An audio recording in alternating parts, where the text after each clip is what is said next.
This is the Truth Network.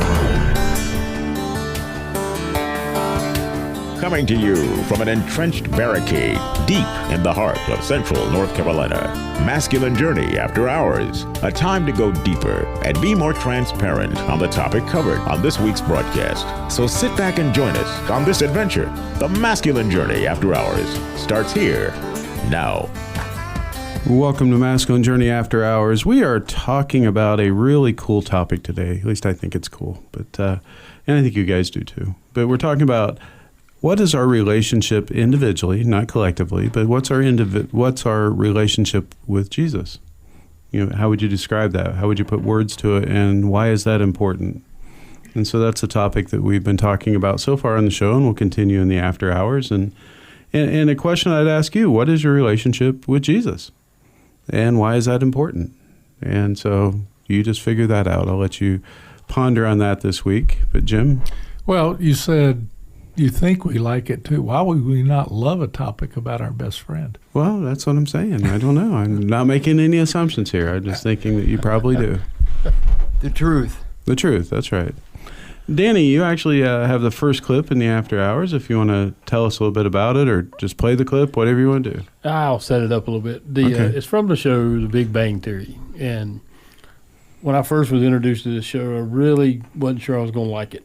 Just simply the name just kind of bristled something in me, but learned to love the show and still do. But one of the main characters, if you're not familiar with the show, is Sheldon, and he is a genius, and he's a very self-centered. The world revolves around him, and a lot of the antics that go on in the show are based with him in the center of how life affects him, and his friends around him protect him somewhat, but they're annoyed with him, you know, through, I think it was 7 seasons. So, but the particular clip we're in is in the last season, I think one of the last shows. And Sheldon has gotten married, and him and his wife won a Nobel Peace Prize. And so he's giving his speech. And so the scene you're going to see, and what you don't see, is he comes up to the podium and he talks about the speech that he had written, this self-centered speech about his accomplishments. But what he shares afterwards is what we're going to hear, because he throws the speech to the side and he really embarks upon something that is really precious, I think. So you can play it and we can talk about it afterwards. I was under a misapprehension that my accomplishments were mine alone. Nothing could be further from the truth. I have been encouraged, sustained, inspired, and tolerated not only by my wife, but by the greatest group of friends anyone ever had. I'd like to ask them to stand. Dr. Rajesh Kuthrapalli, Dr. Bernadette Rostenkowski-Wolowitz, astronaut Howard Wolowitz, and my 2 dearest friends in the world, Penny Hofstadter and Dr. Leonard Hofstadter. I was there the moment Leonard and Penny met. He said to me that their babies would be smart and beautiful. And now that they're expecting, I have no doubt that that will be the case. Thanks, Sheldon. I haven't told my parents yet, but thanks. Oh, sorry. Don't tell anyone that last thing. That's a secret. Howard, Bernadette, Raj, Penny, Leonard. I apologize if I haven't been the friend you deserve, but I want you to know, in my way, I love you all. And I love you. Thank you.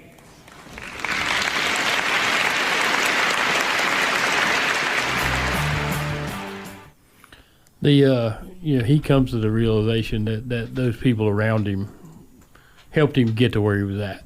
And that was a huge leap for him, and it was a huge leap for me, I think. But in that, he talks about friendship, and we've talked about it some in the previous show. And where I have been probably the last year has been with the friendship of Jesus. You know, there's a couple of scriptures, and I wrote them down or put them on my phone. I don't write anything down anymore because I can't read my own handwriting. Proverbs 18:24 says, "A man that has friends must show himself friendly, And there is a friend that sticks closer than a brother. It's referring to Jesus. And, and in John 15:15, he says, henceforth I call you not servants, for the servant knoweth not what his Lord doeth. But I have called you friends, for all things that I have heard from my Father I have made known unto you. So he calls us friends. And, I told the story pre-show, and I'll tell it again, and add one to it, that, almost 30 years ago, I'd gotten sober to come out of treatment. And, if you're familiar with 12-step programs, the milestones are marked with a chip, 1 month, 3 months, 6 months, and everything. And I was at a year. And at a year, you get a chip and you get to say a few words in front of a group of people large group or whatever. And so I had come to that moment. And, there's a meeting and there's a speaker who probably told a great story that day, but I don't remember anything because I was so self-absorbed with, here we were a year later. I didn't think I was ever going to be able to do it. And I was preparing my Grammy Award-winning speech back in the back of the room and contemplating, how I had gotten where I was at. And as the time come to walk up there and get his chip and say a few words, it hit me somewhere between where I was sitting in the room that I didn't do much of this. There were people around me, and most importantly, God was there putting people in my place and in my way to help me get out of my own way, so to speak. And by the time I got to the podium, I am weeping, and I know that's a stretch for some of y'all to believe. But anybody knows me knows I'll cry at a sappy movie. That's just the way it is. But when I got my eyes clear and looked out, the whole room was crying. They were rejoicing as well. And it was a moment I'll never forget. And, 29 years later, I just won't forget it because I think that was the beginning of a journey of learning what friendship was. And also, I think, the beginning of a journey of how God takes you different places, and there are people there. I love the phrase, when the student's ready, the teacher will appear. And I believe that's God putting flesh on himself again through other people. And my life is just full of people like that. I am overwhelmed when I revisit that a lot, current company included. That you guys were a plug and play deal for me. I picked up stakes in Asheboro and land in King, North Carolina, but land right in the middle of you guys in the process. But Jim made me think of there was a song come out several years ago called "I Am a Friend of God." I can't remember who sang it. Kirk Franklin, I think. But anyway. And our pastor at the time preached a message on being a friend of God. And up until that moment, I had called myself, I'm Danny and I'm an alcoholic. And I owned that for a long time because of my history and that kind of thing. But it had become a label and an agreement and a limitation. But he preached on being a friend of God and how God calls you friend. And that moment of that day, I realized that he calls me friend. And it's a different thing to say that I am Jim's friend. And I can tell anybody I'm Jim's friend, but Jim may go, I don't even like the guy. But if Jim says, Danny's my friend, to me that means something huge because he has acknowledged that. And what Jesus is saying in his word, and it's in red in some of the Bibles, red, I no longer call you servants, I call you friend. And what that has meant to me, especially over the last year, is that he's not just with me when I go sit in the pew at wherever I'm going to church. He's with me when I ride to work, and he's not watching to see if I'm going to mess up. He's fully engaged and fully excited about the things that are going on in my life. He's fully sad when I'm sad. He's there with me regardless of what's going on. And, one of the beautiful things about it is, and I know I talk about it a lot, but it's because I absolutely love it, is fly fishing. I learned more about Jesus standing out there in the stream, realizing that he's right there with me. And, quoting Bagger Vance, I'm right there with you. And he's excited about the things that go on. He's engaged in my life. He's not some God that's aloof somewhere that doesn't have a clue and just waiting with a lightning bolt or something. He's my friend. And, I say that with more confidence today than I've ever said it. I don't understand it. Don't even know why you guys hang out with me sometimes. Don't acknowledge that. I wasn't going to say that was a high volley right there. Yeah, I know. That was just too easy. But that's the reality of life, is that's not based on feelings. That's based upon the truth of God's word, is he's my friend, and he is fully engaged, and he sticks closer than a brother. That's awesome. Danny, I not only love you, I do like you. And that's sometimes harder. You reminded me of when I graduated from high school. I didn't even care I was graduating from high school. It was just a little step on the way to the big one. I wanted a PhD in chemistry. And the pinnacle of that career would have been winning a Nobel Prize. But the prize you won and the freedom you gained from yours is worth more than a Nobel Prize. Well, Jim, I should leave out the $1 million. I tell everybody I have a PhD too. Where I come from is post-hole diggers. I always heard piled higher and deeper, but this is the after hours. Well, getting back to your fly fishing analogy, I was thinking about what you talked about during the break, and how our hands, have this sense of a gift of feeling, right? But when you hook that trout, right, you don't see it. No. But you're connected to it in a very, very unique way. Whatever fish it is you're catching. No, you are. Now we've got the two berries in front of you, Nick. Very, very unique. Very, very unique. We doubled down. Way Extremely very unique. Let's throw that dart. I'm sorry. But nonetheless, I love, certainly the fly fishing thing, but experiencing that and realizing the connection your hand is to your heart. It just is. And when you can feel something that you're accomplishing, with your hands, it's like it says, work with your own hands. It's an amazing journey, but the connection to God is remarkable. Well, what's been really cool, and to double down on the hand thing, is that you taught me, Robbie, how to, because I have fished with regular and reeling them in, but you have to finesse the line with your hands. Right. And the whole drag, right? There's no drag on a fly rod. So, but that's it. But it's so cool to. It's a drag. That's a drag. It's a drag. But the things that that's part of the deal is I fell in love with fly fishing. God put fly fishermen in my life, and all kinds of different things. The trip to Ohio was just incredible. You and I got to hang out. We got to, up there and back, and all that kind of stuff. It's just so cool how God engages and lets you engage with people. Because I am a people-loving person. That's just who I am. You guys were talking about the connection of hands to heart, and a couple things came to mind. I remember at one point with each of my kids, and I don't even know where I was, but I remember them reaching their small little hand up into mine to hold my hand, and what that did for my heart. It wasn't me grabbing theirs. It was theirs reaching for mine. Or the first time, you fall in love and you hold somebody's hand.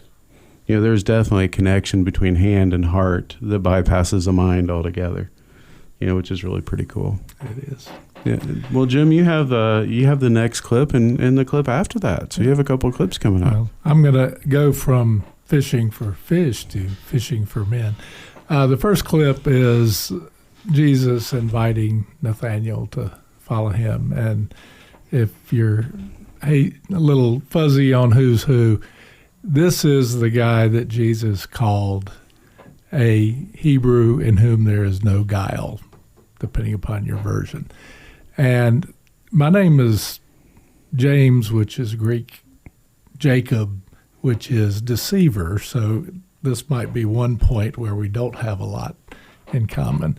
But he's one of my favorite disciples because he was a thinker. He wanted to prove things. He wanted to see how things worked. And this is his invitation from Jesus. If you want to play that. When you were in your lowest moment and you were alone, I did not turn my face from you.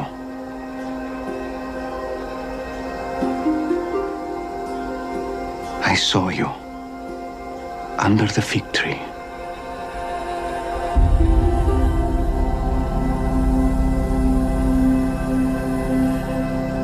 Rab. There it is.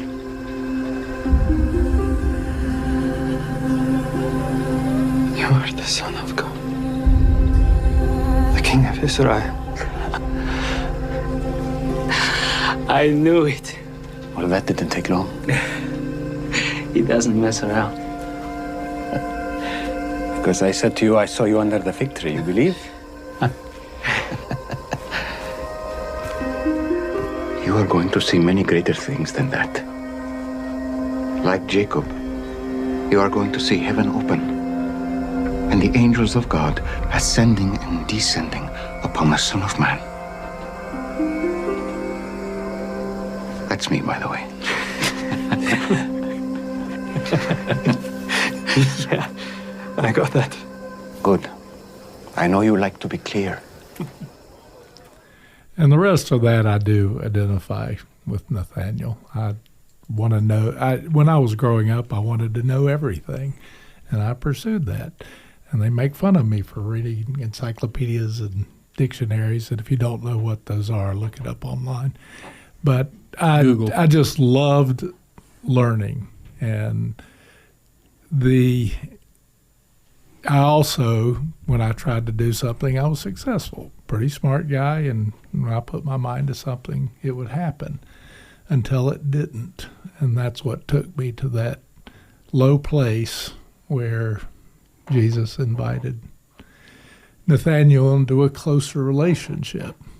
And like Nathaniel, I mean, I grew up with God. Some of my earliest memories were of God.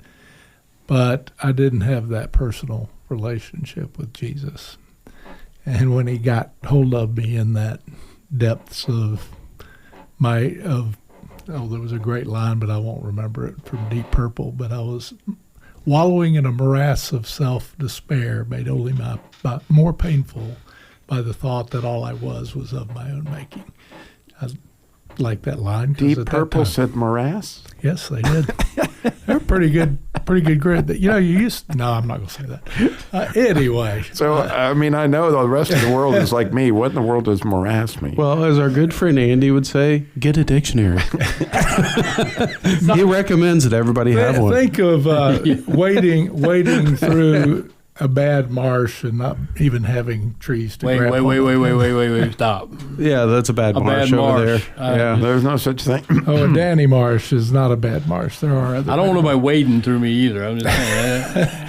Think of a swamp without trees to hang on to. I knew what it was. I know you did. You painfully aware of what We're it not allowed to argue. Oh, we can argue. Oh, we argue all the time. You went with marsh meant, but did you know what morass meant? No, I thought he was cussing. That's what I thought too. I was just like, what? I don't know why I remember that. I said I won't remember it, and it suddenly came out of my mouth. And I'll never forget it now. I'll try. But anyway, I was in a bad place, and Jesus was right there with me. And and in the end of that clip, Jesus is laughing and having fun with him. And that is a big part of my journey with him. He is, from the first time when I swore I'd never step foot in another Southern Baptist church, and I ended up ordained as a Southern Baptist minister, and God laughed and I laughed. There's been a lot of humor. And that often I know it's God, because he's just playing with me like my buddies do here, sometimes as mercilessly as you guys do. But it is always something that lifts me up, and I love that. Which kind of leads to the next clip, which is Sam's. He cut it, and we share that recognition of God speaking to us a lot through humor. And when he's not being funny, he's asking me questions. It's rare I get to do this, but I got half a dozen of those over the last several weeks that, and we're talking about obedience and break, and I obeyed in the right time for each one, and there was joy and laughter in that, even though some of it was very serious. So this clip will, and one thing about Bagger Vance, he really represents God, the Holy Spirit, as he's training him. And this is a clip of how he joked around with Juno in a way that drew him to himself and to growing. Yeah, the one thing I will say, if you haven't watched, and Robbie said it on the last show, if you haven't watched Bagger Vance, it's a great movie. You think it's about golf. There's golf in it. Let's just put it that way. It's about life and a lot more. But Bagger is the caddy, meaning he's supposed to help the golfer in Juna, and this is a help that he gives him. At one point in the middle, he's asking him about a club when the caddy's supposed to know everything, and he just kind of fumbles through them. And so let's listen to the clips and then the little montage, and we'll talk about it. Beach. Go, ball, go! Yep, beach. Oh, you missed me. We sure got lovely weather for it this morning, though, don't we? Let me get that from you, sir.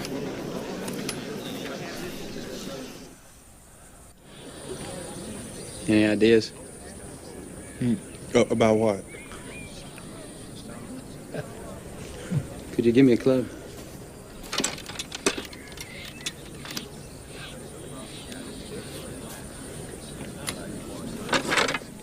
Yeah, that's a good one now. This is becoming embarrassing. Oh, no, sir. It's been embarrassing for quite some time now. I think I found my game. Well, good news, Mr. Juno. Now all we got to do is figure out what game that is.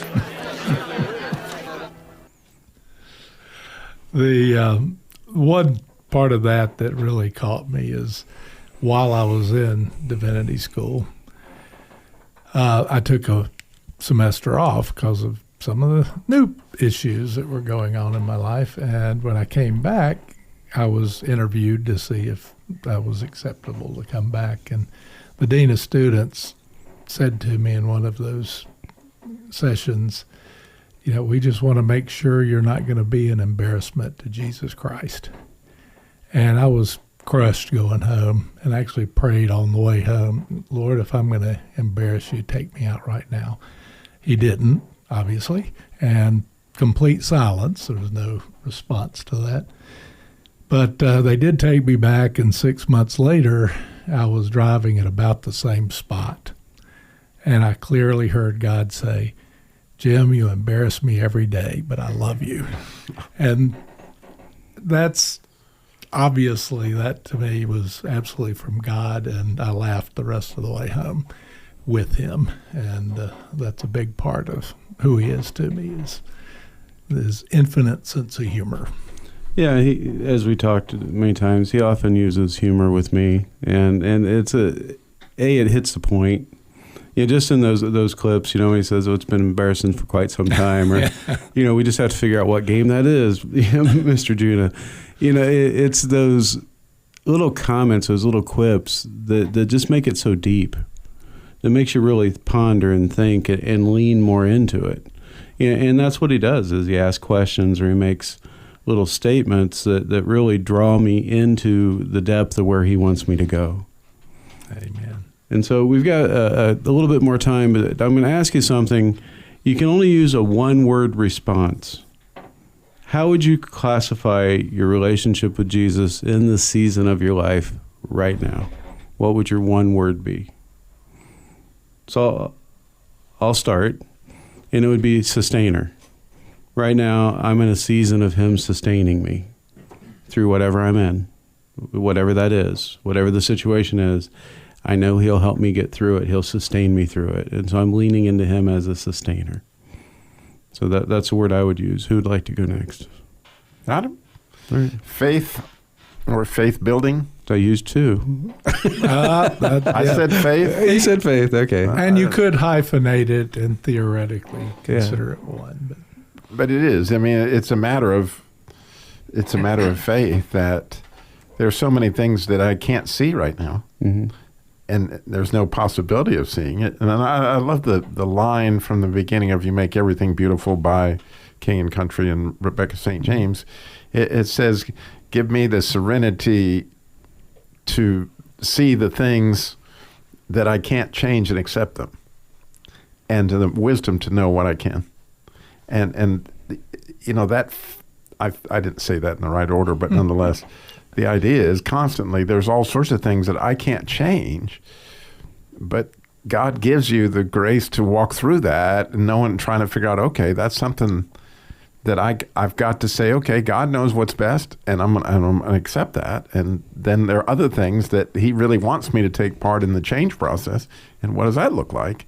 And at the end of the day, I got to have faith that I'm where I ought to be. Mm-hmm. Thank you. Grant, would you like to share a one-word answer to it? Work. Yeah, Bobby's done the work, but you have to have faith to work. Okay. Camaraderie. Okay. Yeah, because it's just been a friendly adventure right now. Good. And mine, I'll give it to you in Hebrew because it means more. Chesed. God's love, which He expresses through me. Okay. So what would your word be, right? What would your word be for your relationship with Jesus right now? So take some time this week, lean into Him, spend some time with Him, and just enjoy the relationship and try to deepen it and ask Him, how He wants to deepen it and how you can move closer to Him in the season of your life. And I promise you there's some place you can go.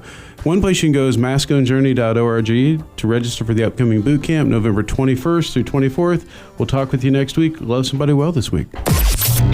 This is the Truth Network.